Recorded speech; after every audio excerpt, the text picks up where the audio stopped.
Hello，你好，我係 Ernest，係 Financial Partners 嘅大中華區董事。咁最近嘅飯局，大家都不妨會講多少少係關於一個股市嗰個風高浪急嘅情況啊。咁大家講起嗰個嘅唔同地區嗰個經濟咧，大家都幾一致嘅，就話美國嗰個經濟都唔見得好啊。無論就業、房屋嘅市場都係一樣。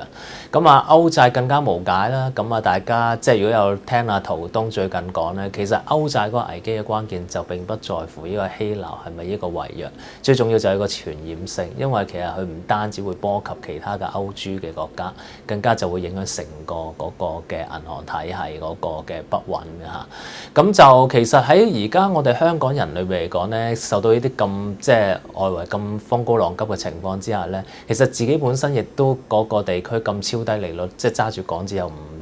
冇乜用嘅情況之下咧，其實喺過去唔好話今年、上年之前咧，亦都係好多人比較上投資稍為進取嘅。咁呢度又有少少再 remind 翻大家就係話，其實成日喺一個節目都講就話，其實係一個投資裏邊講咧，應該係比較均衡啲嘅嚇。咁喺個資產裏邊，如果真係自己本身有揸樓啊，有揸一啲嘅高息貨幣，甚至乎有揸金啊呢啲咁啊，其實相對咧比你淨揸股票係好好多嘅嚇。咁但係留意翻喎，咁其實樓市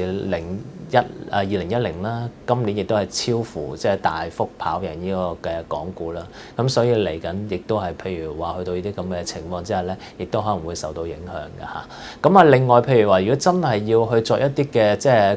高風險或者係一筆過嘅投資的話咧，其實我自己個嘅經驗就係話，其實股市去到而家咁風高浪急咧，其實就真係唔應該太過進取嘅。其實應該等個大市喘定咗，再睇嗰個情況去再行事嘅。咁如果真係譬如話你話用一啲嘅平均成本法嘅形式咧，其實如果相對歐洲啊、美國嗰邊咁不穩咧，其實新興市場而家咧，其實我覺得都算係值得去留意嘅。因為點解咧？其實而家好多已經跌到大約有成4% 樓上嗰個股息收益率嘅，對上嗰幾次，譬如好似85年咁咧，個股市跌到去低位咧，反彈有成4倍。